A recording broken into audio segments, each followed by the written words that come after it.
Alright, there we go. So I went ahead and I got this out of the slot. So I don't know why this camera's not focusing.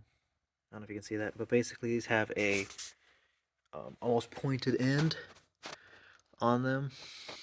I don't know if it'll focus on that. Probably not. There we go. So they have like a pointed end. And you just want to get a screwdriver there and pry inwards and then up. And then the rest of the way you can kind of just pull it out like this. And there we go. So it kind of looks like keychain, spring, whatever you want to call it. There's probably a name for this. I just don't know it. I'm used to snap rings, so I've just been keeping these tools or the parts over here so that way they don't get lost or dropped or anything like that. So just keep them over here. Once that's off, these just come up. I've been using once again this just pick tool, and this the round button top here has like an edge underneath it, so you can just get underneath it and pry that up easy. Make sure you don't take any extra parts with it. So, oof, this one is dirty. I don't know if you can see that. Yeah, there we go. That one's, oh yeah. This is the worst one so far. So once again, just put that over there. And there's a little button. I just try to just pull that up. I don't know if it matters which side goes up, but I've been keeping them up because why not? Make sure it goes back in because this here is really the only one that can get confused upside down side. And I said I don't think it matters because both sides to me look identical, but I don't want to risk it. So now I just get this pick tool here. It's like shaped like an L. And I come in here and I just get this spring out. This is gummed up, man. This is the worst one so far. This is 9, so this is his arm twist, I believe. Oh, there we go. Okay, there we go. Finally. Yeah, that was corroded in there. So just take that. So basically, you have this top, the spring or the ring that keeps the top down. Then you have this button comes out, then the spring. And now you're left with the main piston. And this is nasty. So this is the worst one I've seen in here. I've just been getting my tool in here.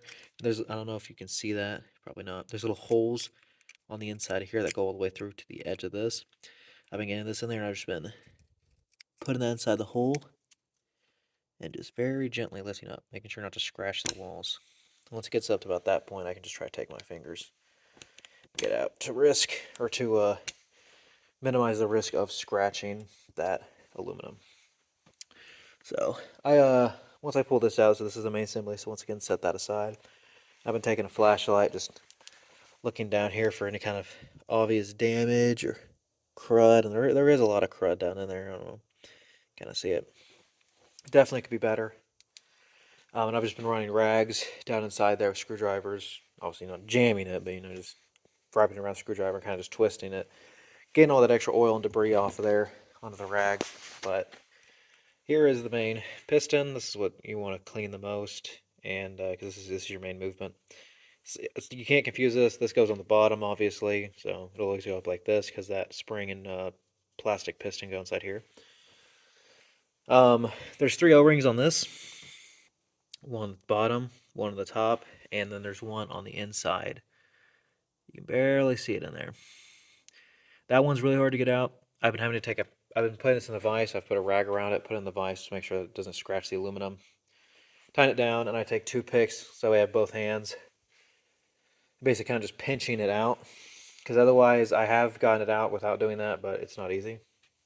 So that's the fastest way I found. It's just wrap it in a rag, put it in the vise, pinch it out. So what I do is I take these parts and I splash them around the soapy Dawn water. I take a rag, rub them off, take out all the O-rings, and then I've been taking this white lithium grease and I basically put that on all contact points on this, rub it around. I put a little bit on my finger and I rub it on the inside after I clean this. Just make sure that's nice and greased up. And then I clean everything and put it back in, same way it came out, obviously just in reverse. These honestly, with these clips, to get them back in, really they're annoying, but once you understand how they go in, that's not horrible.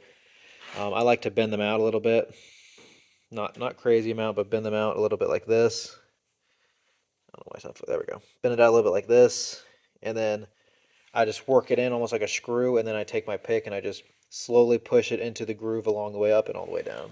So I'll show you that process, but I have to use both hands to do that. So, but this is pretty simple, straightforward. Once I get these done, so I'm about halfway done at this point. Once I get these done, I'm going to get the O-rings glued inside here, because otherwise it's pretty much impossible to put this together. And I may hook this thing up with my quick disconnect here out here, and just check for leaks that I can fix out here easily while it's on the bench and not in my room. So, yeah.